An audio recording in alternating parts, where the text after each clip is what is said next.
নমস্কার বন্ধুরা, রান্না হবে বাঙালিয়ানাতে সবাইকে স্বাগত জানাই। আশা করি আপনারা সবাই ভালো আছেন, সুস্থ আছেন। আজকে আমার হেসেলে যেটা হচ্ছে সেটা হচ্ছে মাছের মাথা দিয়ে কচু শাক।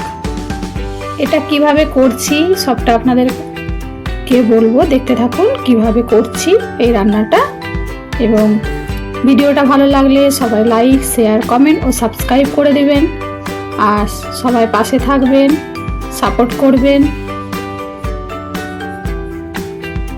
প্রথমে দেখুন, এটা হচ্ছে অমৃত কচু হয়, সেই অমৃত কচুর ডান্ডাটা নিয়ে নিয়েছি। এইভাবে উপরের আঁচটা ছাড়িয়ে কেটে নিয়েছি।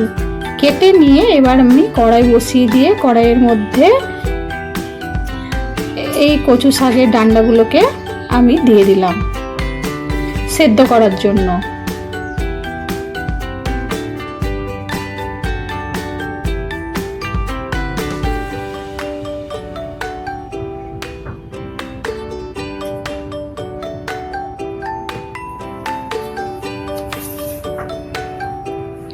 এবার একটু জল দিয়ে দিলাম।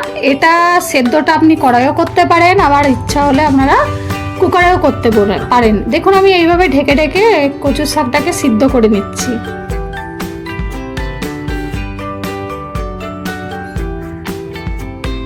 এবার একটা ঝাড়ি থালার মধ্যে ঢেলে নিয়েছি এবং উপর থেকে জল ঢেলে দিয়েছি যাতে জলটা ঝরে যায়। আর কিছু উপকরণ কেটে নিয়েছি দেখুন এখানে।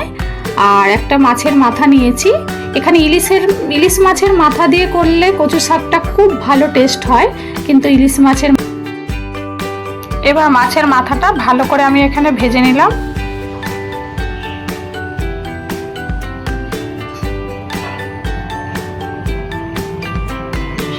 এবারে ওই তেলের মধ্যেই কালো জিরে ফোড়ন দিয়ে দিলাম।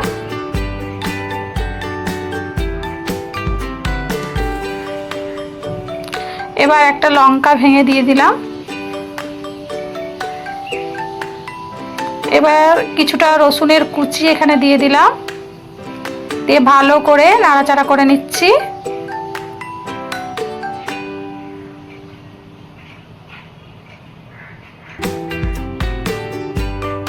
এবার কোচানো পেঁয়াজ ও কোচানো লঙ্কা এখানে দিয়ে দিলাম, দিয়ে ভাজা ভাজা করে নিচ্ছি।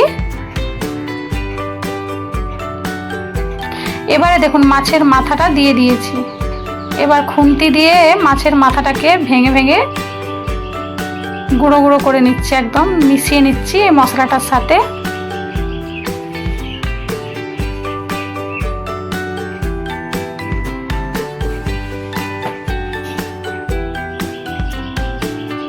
এরপরে পরিমাণ মতো নুন দিয়ে দিলাম।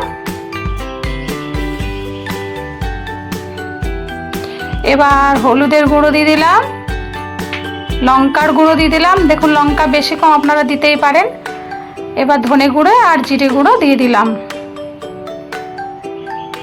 এটা অনেকে ঝাল ঝাল খেতে পছন্দ করে, একটু ঝাল ঝাল হলে ভালো লাগে, সেখানে লঙ্কা গুঁড়োটা আপনারা দেখে শুনে দিবেন। আর এটা মাছের মাথা দিয়েও করা যায়, আবার ছোলা দিয়েও করা যায়। এবার আমি ওই কচু শাকের ডান্ডিগুলো যে সিদ্ধ করে রেখেছিলাম সেটা এখানে দিয়ে দিলাম, দিয়ে ভালো করে কষিয়ে নিচ্ছি। আর এটাকে বেশ ঢেকে ঢেকে মজিয়ে এটা করতে হবে। এবার পরিমাণ মতো চিনি দিয়ে দিলাম।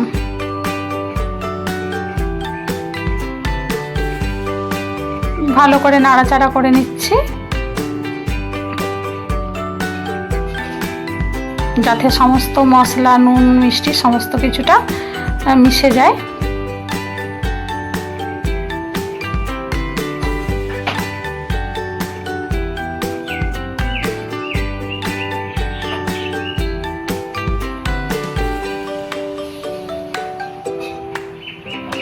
এবার আবার ঢেকে দিলাম। দেখুন এটা ঢেকে ঢেকেই হবে, ঢেকে ঢেকে এটা সেদ্ধ করব।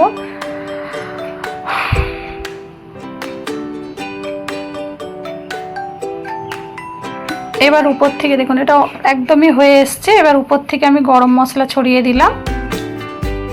গরম মশলা দিয়ে ভালো করে এটা নাড়াচাড়া করে নেব। আপনারা অবশ্যই এটা একবার বাড়িতে বানাবেন, গরম ভাতের সাথে খাবেন, ভীষণ ভালো লাগে খেতে। ইলিশ মাছের মাথা দিয়ে বেশি ভালো টেস্ট হয়।